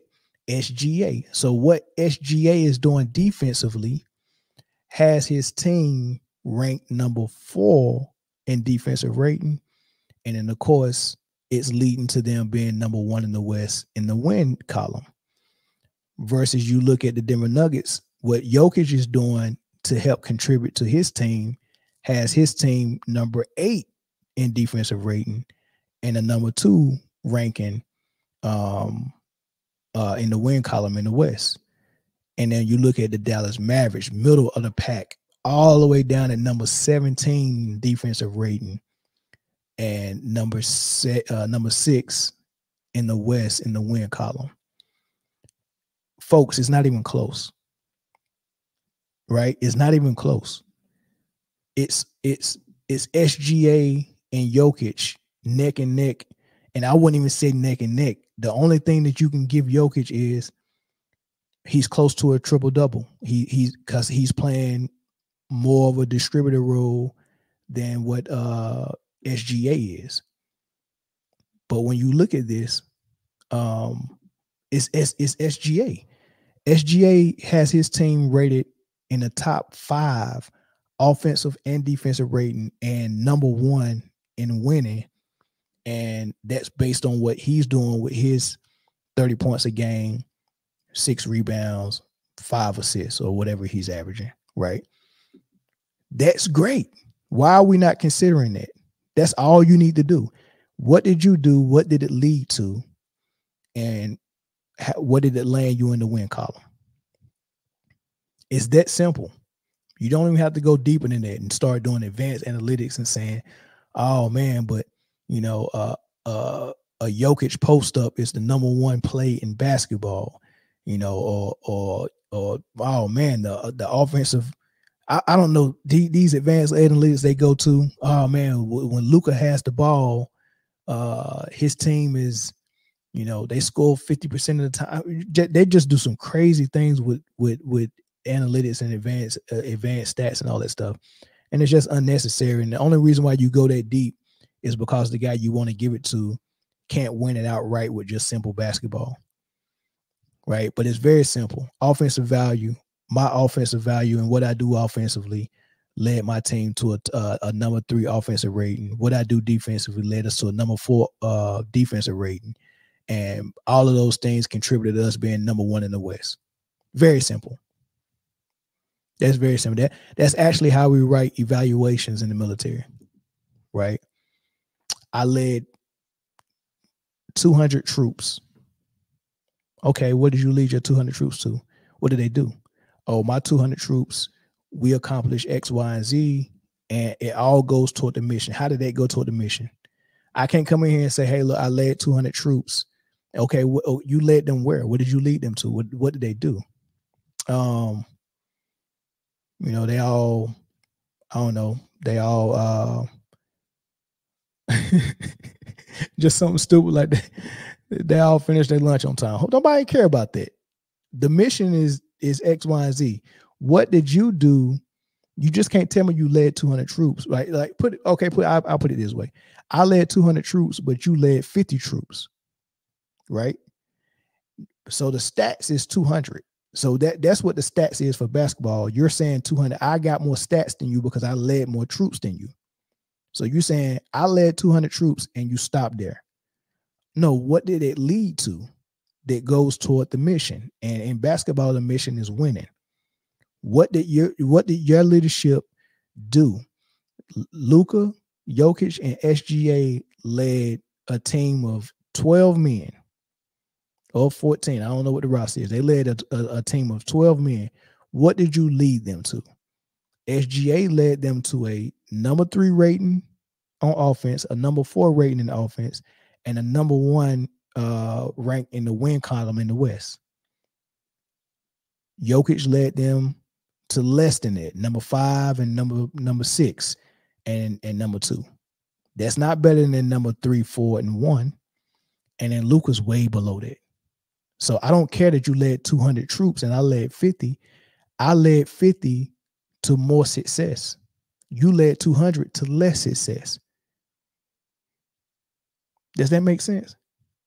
So we're getting hung up on the 250, or we're getting hung up on the 34, 9, and 9 and not getting focused on what did it do for your wins and what did it do for your offense and your defense. Because all Luka did is put up numbers. He led 200 troops. He got 34, 9, and 9.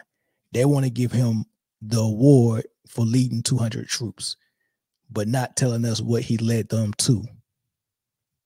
You led them to a number 6 spot in the West, a number 17 defensive rating, and a number 10 offensive rating. Come on, man. It don't get no better than that. Right? And then we can go even a step further, and we can see where they rank that for assists. You know, we want to give them so much credit for their assists. Let me see if I can Where's this team at? Dallas Mavericks. All right. Their team assists. Because if assists is what Luka is great at, I want to know where his team is at ranked there in assists.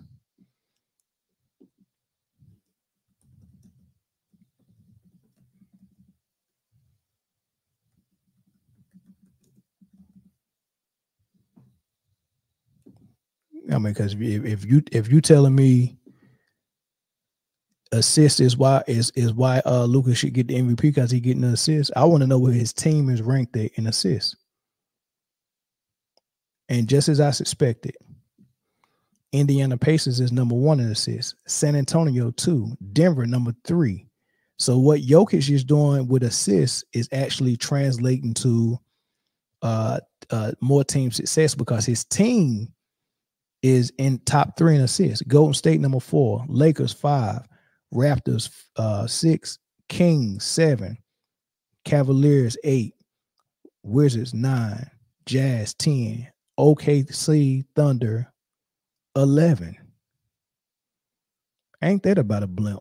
Phoenix Suns 12, Pelicans 13, Boston 14, T-Wolves 15, Hawks 16, Bucks 17, Heat 18, Mavs 19. Or was it 18? Yeah, 19. The Mavs are number 19 in team assists. So what good does it do if my best player is averaging 9 or 10 assists if my team sucks at assists? Wouldn't you now think about this? I want you to go up to the San Antonio Spurs, who's number 2 in assists. Greg Popovich runs an offense where everyone shares the ball. He's always have. The Indiana Pacers is number 1. This is the coach that used to coach Luka, that left Luka so he can run a real offense. They're number 1 in assists because they move the ball as a team, not one person moving the ball for them. The Denver Nuggets move the ball as a team. It's just not Jokic. Golden State moves the ball as a team. Right? So these guys are moving the ball as a team. Which one is better? Which one is more valuable? Team assists or your best player's assists? Like seriously, answer that question. What's better, team assists or your best player's assists? Right. So what good does it do for me to say, okay, one guy is responsible for all of our assists on schedule. Everybody else they get theirs off schedule by mistake, but we're only authorizing one guy. We're only designing for one guy to get the assist, which is Luka, and that's putting your team at number 19 in assists. You're number 19 in team assists, right? You're number 17 in defensive rating. You're number 10 in offensive rating. And you're number 6 in the West in wins, right? Which would, once you add the East record, of course, the best record in the league is Boston, and then who was number 2? The Knicks. I think the Knicks might be one game ahead of you. So if you really count all that, you really almost a top 10 team, right? So this is not looking good. The only thing that looked good is Luka's numbers. The only thing that looks good is Luka's numbers. 34, 9, and 9, or 34, 10, and 9. It's the only thing that looked good. But that's not serving your team well. What SGA is doing is serving his team well. How is SGA's team getting more assists than you? If you look at the team that's 1 and 2, or not even, let's just look at the San Antonio Spurs with being led by a rookie. Name one person on that team that passed the ball as good as we say Jokic or Luka passed the ball. I'll wait. You don't even know their point guard name. They're not the starting one. Right? So if Greg Popovich can install an offense with a team of rookie second-year players and players that's not even nowhere close to an all-star, right? If we could be number 2 in team assists, then what's the value of having one guy distribute for the whole team? Because the goal is to have team assists, right? Not player assists. The goal is to have team assists, right? I can't drive that point home enough, right? So getting back to the MVP, it should be SGA, but if it's not SGA, it should be Jokic, right? But everything checks out for SGA when you look at this chart. Team success, he's got better team success than both candidates. He's got better defensive value than both candidates, and it's leading to defensive value for his team, or defense success for his team. And in his offensive value, you can argue it by how his team falls out in offensive rating, that what he does offensively actually translate to better team success than the other 2 candidates. All right, so you can't tell me basically being a dominant scorer off the ball and allowing someone else to distribute the ball primarily is a better formula for success than having one guy do both. And this is a direct example of that, right? It makes sense to me. All right, the last thing I wanted to get into is the Golden State Warriors. So do y'all remember the movie Final Destination? I remember when that movie first came out. I was afraid to fly because I remember the first time I went to boot camp. It was after I seen that movie, and I remember when I went and got my ticket and checked my bags in, and she asked me, "Is Chicago your final destination?" And I was like, "What?" I had just seen that movie like probably that year, and when she said your final, because that's what they used to say on the movie, final destination or whatever, and somebody end up dying or whatever, right? So when she asked me was that my final destination, I thought I was in the middle of the movie. I was scared to get on the plane, right? But the reason why I brought up Final Destination is because the whole premise of it is that when it's your time to go, it's your time to go. When it's your time to meet your demise, or when it's your time to pass away, it's your time, right? Well, the people in this movie Final Destination, a mistake happened, right? So, something happened and these people were supposed to die, but it was like 7 people that survived and didn't die. And Death got mad. Death was a person and was like, "Oh, nah, I got to come back and get you. Nobody's going to cheat Death. You cheated Death, but I'm coming back to get you," right? Right. So something miraculously happened for the Death not to hit them. And there was dodging bullets ever since then, because Death was trying to come back and get them, because I was supposed to have you the first time. I say all that to say this. The Golden State Warriors, what we're seeing happen to them now is their second attempt at trying to cheat Death. They cheated Death the first time. Their natural progression as a team was what you've seen. Steph Curry rise to fame. He gets his 2 MVPs. They go to the finals. They get a ring. They go back to the finals the second time. They lose. And then, boom, that was supposed to be their death.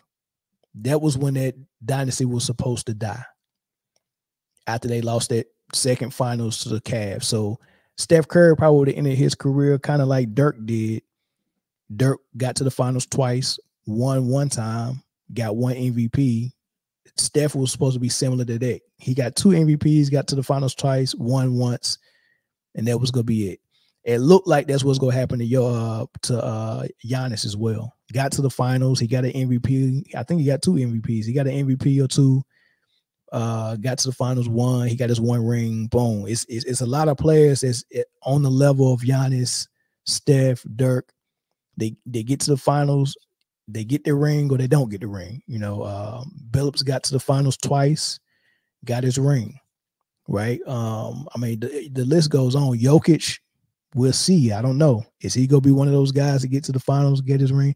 Elijah Wan got there, got 2 rings. But that's it. But you got to be a different type of player to be on Mike's level to get 6 and Kobe to get 5. I don't even think Shaq, if he didn't have Kobe, I don't even think Shaq get more than 2. Right? 2 was really the going rate for the. I mean, Karl Malone got there twice with Stockton, but they, unfortunately for them, they saw Jordan both times. Right? But if it wouldn't have been from Jordan, they probably would have got their rings. Right? Who else? I mean, there's so many people that got it. Bartley got there once, but he saw Jordan. Right? Kemp and Peyton got there once, but he saw Jordan. So it was a lot of people that were supposed to get their 1 or 2 rings, and then they kind of die out. Right? It happens to a lot. But the Magic, the Bird, the Jordan, they get 5 and 6 and the Kobe, they get 5 and 6 because they're so good. I wouldn't even put LeBron in that category. I mean, even Kevin Durant, he got to the finals once with OKC. We don't know if he would have got back. Maybe, maybe not. But he's probably another player on that level to get there once or twice. The reason why Kevin Durant, Steph Curry, and LeBron James look like they got past that is because they did something different. They cheated death and joined each other, right? They cheated death. LeBron jumped from franchise to franchise and grabbed player from player to make sure he can get more than 2. So he got 3. If you count the bubble ring, he got 4, right? Kevin Durant jumped over to OKC. Over to Golden State and got him 2, right? But we don't know if he gets there. He probably gets 1 by the end of his career if he don't join Golden State. And if he don't join Golden State, Steph don't get nothing but 1. So my point is, when Kevin Durant joined Golden State, he helped them cheat death because that dynasty was supposed to die then. But Kevin Durant came in, breathed new life in them. They cheated death, and they was able to ring off and get 2 with Kevin Durant. And then they restarted their clock. After Kevin Durant left, now they got a new clock. They cheated death. Now they got a new clock, right? And what was supposed to happen the first time was them get 1 and then die off. Is happening now. It's almost like, all right, y'all cheated that one. Now start the clock. They did what they did, rose up, got that 1, but they can't get back to the finals. They can't even get back to the playoffs. All right. This is where they was at. This is where they would have been at if Kevin Durant would have never joined them. If Kevin Durant would have never joined them, what we're saying happened to Golden State now would have happened to them back then. What was that, 2019, 2018, maybe 18 to 19? This was supposed to happen to them in 19. Right? Kevin Durant saved them. They cheated death. Right? But now we about to see it. We about to see what was supposed to happen once they got that 1 ring. They got that 1 ring, and now they can't get back there. They ain't got the motivation to get back there no more. They ain't got the skill to get back there no more. This is what's supposed to happen. They cheated death. They got 2 cheap rings. Kevin Durant got 2 cheap rings too. He's not off the hook. Every player that team hop and join, or not even team hop, every player that joined with another great player they're supposed to compete against, cheated. Steph cheated by letting Kevin Durant come over there. Kevin Durant cheated by going over there. LeBron cheated by going to Wade and Bosh. Bosh cheated by joining them. Wade cheated by letting them join. They always supposed to be competing. All them dudes cheated. All them dudes sitting at a different table. They at a table of the team hoppers. They at a table of the cheaters. All great players, but you got to tax them, right? You got to tax them for doing that. You can't count. When you look at their rings, it might be bronze. Because if you really think about LeBron, losing follows him. I think he lost his championship last year in high school. Then he gets to the league. First finals he go to, he lose. Then he lose, 6 of them. After that, he lose 6 finals. Then he goes to the Olympics. Lose there twice. bring home the bronze, right? And what always saves him? Better players than him or players on his level coming to help save him. Wade and Bosh saved him in Miami and Ray Allen. Then he got 2 rings. Kobe Bryant saved him in the Olympics. Then he finally got gold. Anthony Davis came and saved him in LA. Kyrie saved him in Cleveland. Without him getting those players that good, losing actually kind of follows him. 6 finals losses, 2 bronze medals. When he goes and go do it where he's the clear-cut leader and he don't have another great guy that got that Mamba mentality, he usually loses, right? So you got to kind of look at these guys in a new light. But I mean, I seen Steph. I seen KD go over there last time they had the Olympics, and he had a crew of what he had Draymond, and he had Keldon Johnson from the Spurs, and I mean he didn't have LeBron and Steph and all those guys and Kyrie. He had the B team over there, and he brought home the gold. It wasn't easy either because they lost early to Africa, I think. He brought home the gold. That's something we ain't seen LeBron do. We seen Kobe do it. LeBron was on the team when Kobe did it. We ain't seen LeBron do that, man. But that's just my thoughts on that, man. It just reminded me of Final Destination on how they cheated death the first time.